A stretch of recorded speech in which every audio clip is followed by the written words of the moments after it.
طیبہ میں جائے وہاں سے کچھ خرید لیا کرے، اس لیے کہ یہ مدینہ کے لوگ ہیں، ان کی کچھ خریداری ہو جائے گی، فروخت ہو جائے گی، ان کی کچھ بکری ہو جائے گی، اور اس سے اللہ تعالیٰ خوش ہو جائے، اس سے اللہ تعالیٰ خوش ہو جائیں۔ اب کیا ہے، اس نے ایسا کیا، بازار میں جا کے اپنا ایک کپڑا بچھایا، گٹھری کھولی اور اس میں ادرک اور ساگ پالک جو کچھ دیہات کی چیزیں تھی وہ وہاں پہ رکھ کے بیچنا شروع ہو گیا۔ آقا علیہ السلام پیچھے سے تشریف لے کر آئے، اور جب آپ تشریف لے کر آئے اور آپ صلی اللہ علیہ وسلم نے ان کو دیکھا، ان کو جب آپ نے دیکھا تو دیکھنے کے بعد ایک کام محبت والا آپ نے کیا۔ آج وہ کام ہمارے ہاں نہیں ہوتا، اس لیے کہ برداشت کم ہو گئی ہے، حوصلے کم ہو گئے ہیں، آج برداشت نہیں ہے۔ بیٹا ہے، باپ کی بات برداشت نہیں کر سکتا، برداشت نہیں ہے۔ حضور نبی کریم صلی اللہ علیہ وسلم پیچھے سے آئے اور آپ کی آنکھوں پہ اپنی مبارک ہاتھ رکھ دیا۔ بتائیے یہ کام پہلے ہوتا تھا یا نہیں ہوتا تھا؟ ہمارے بڑے بوڑھے بیٹھے ہوئے یہ سفید داڑھیوں والے، یہ غنیمت ہے، یہ لوگ ان کی قدر کر لیجئے۔ حضور نبی کریم صلی اللہ علیہ وسلم کی ہر بات نرالی ہے۔ آپ نے ایک موقع پہ ارشاد فرمایا، آپ صلی اللہ علیہ وسلم نے مدینہ طیبہ میں ارشاد فرمایا، میرا یہ دل چاہتا ہے، میرا یہ دل چاہتا ہے، عشاء کے بعد جب میں قیام اللیل کے لیے اپنے مصلی پہ آتا ہوں، میرا دل چاہتا ہے کاش میری امی جان زندہ ہوتی اور میں اپنے مصلی پہ کھڑا ہوتا اور میری امی جان مجھے کہتی بیٹے محمد سب کے لیے صلی اللہ علیہ وسلم، اور حضور نے فرمایا میں نماز توڑ کر حاضر خدمت ہو جاتا، جی امی جان میں حاضر۔ حضور نے تو یہ طریقہ سکھلایا یہ ماں کے لیے۔ اور سنن ابن ماجہ میں حدیث پاک علماء سے پوچھ لیجئے، آپ نے فرمایا باپ جنت کے دروازوں میں سے بیچ کا دروازہ ہے، درمیان کا، اور درمیان کا دروازہ آپ مسجد کا دیکھیے، کوٹھی کا دیکھیے، وہ بڑا ہوتا ہے، شاندار ہوتا ہے۔ فرمایا یہ باپ یہ بیچ کا دروازہ ہے، اس کا دل چاہے اس کو اپنی خدمت کے ساتھ قائم رکھے، کل روز قیامت جنت میں داخل۔ بہرحال اب حضور نبی کریم صلی اللہ علیہ وسلم میں آخری بات کہتا ہوں، ختم کرتا ہوں، پیچھے سے آ کے ہاتھ رکھ لیے، اور جب ہاتھ رکھ لیے انہوں نے محسوس کر لیا کہ یہ لمس کوئی خاص لمس ہے، یہ محمد الرسول اللہ صلی اللہ علیہ وسلم کے مبارک ہاتھ، یہ خوشبو آپ صلی اللہ علیہ وسلم کی ہے۔ اور ادھر حضور نے محبت فرمائی، ایک اور جملہ فرمایا، کون میرے اس غلام کو خریدے گا، کون میرے اس غلام کو خریدے گا؟ وہ کہتے میرا رنگ تو سادہ سا، میرا رنگ تو کالا سا، اور شکل سادہ سی، معمولی سی، اور میں نے کہا جو بھی خریدے گا وہ گھاٹے میں رہے گا، وہ خسارے میں جائے گا، میں تو کسی کام کا نہیں ہوں۔ آج ہی سے میں نے یہ کہا، حضور نے ایک جملہ ارشاد فرمایا، وہ میں آپ لوگوں کی نظر کرتا ہوں، آپ لوگوں کی نظر کرتا ہوں۔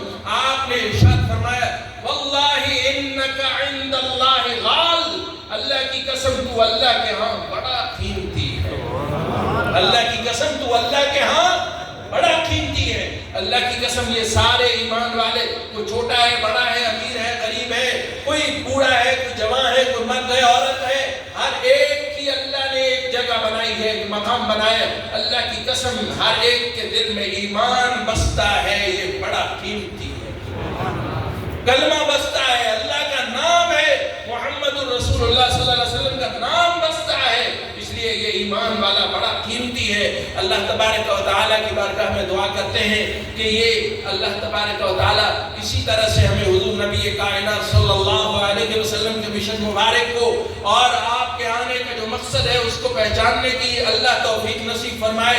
حضور کی باتیں تو کبھی ختم ہو نہیں سکتی، سیرت والے سیرت لکھتے گئے، لکھتے گئے، لیکن آخر میں لکھا ہم حق ادا نہیں کر سکے۔ اس لیے ہم بھی یہی کہتے ہیں، ہاں اتنی بات ہے، آخری بات کہہ رہا ہوں، آپس میں ایک دوسرے سے محبت کیجیے، آپس میں ایک دوسرے سے محبت کیجیے، کسی کا کینہ دل میں نہ رکھیے۔ اللہ کے سامنے اگر پاس ہونا ہے، اللہ کے سامنے اگر سرخرو ہونا ہے، کوئی آپ کے بارے میں کینہ رکھتا ہے، بغض رکھتا ہے، کچھ بھی رکھتا ہے، آپ اپنا سینہ صاف رکھیے۔ اللہ کی قسم روز قیامت جائیں گے، آپ کو وہاں پہ بڑا احساس ملے گا، بڑا احساس ملے گا۔ ایک دوسرے سے، ایمان والوں سے محبت کیجیے اور ایک دوسرے کے لیے دعا اور خیر خواہی کیجیے۔ اللہ اللہ تبارک و تعالی ہمیں اس کی توفیق عطا فرمائے. یہ جماعتیں جاتی ہیں باہر میں، ابھی ہماری مسجد کے مؤذن وہ 7 ماہ کے لیے چلے گئے، اور اسی طرح سے غریب آدمی ہے لیکن اللہ لے جاتا ہے. اللہ اپنے دین کے لیے، جیسے آپ کو اللہ لے کر آئے گھروں سے یہاں پہ تذکرہ سن رہے ہیں، اور مجھے اللہ نے توفیق دی، میں سنا رہا ہوں، ان کو اللہ توفیق دے رہا ہے، یہ در در پہ جا رہے ہیں، دنیا کھا رہے ہیں، اللہ کا دین پہنچا رہے. اللہ تبارک و تعالی ہم سب کو دین کا سچا خادم بنا دے، اور عصر حاضر کا جو تقاضا ہے جس انداز سے خدمت دین کرنے کا، اللہ تبارک و تعالی ہم سب کو اسی انداز سے خدمت دین کرنے کی توفیق عطا فرمائے. آپس میں ایک دوسرے کی محبتیں، دلی احترام اور تکریم اللہ کے ہاں بلند کرنے والی چیز ہے. اللہ تبارک و تعالی مجھے آپ کو نصیب فرمائے. میں دل کی گہرائیوں سے آپ سب حضرات کو خراج تحسین پیش کرتا ہوں. اتنی محبت سے تشریف رکھتے، اور اول سے لے کر آخر تک ایک جملہ آپ نے خوب توجہ سے محبت سے سنا. اللہ رب العزت ہم سب کو توفیق عمل سے سرفراز فرمائے. باخر دعوانا الحمدللہ رب العالمین. ربنا آتنا فی الدنیا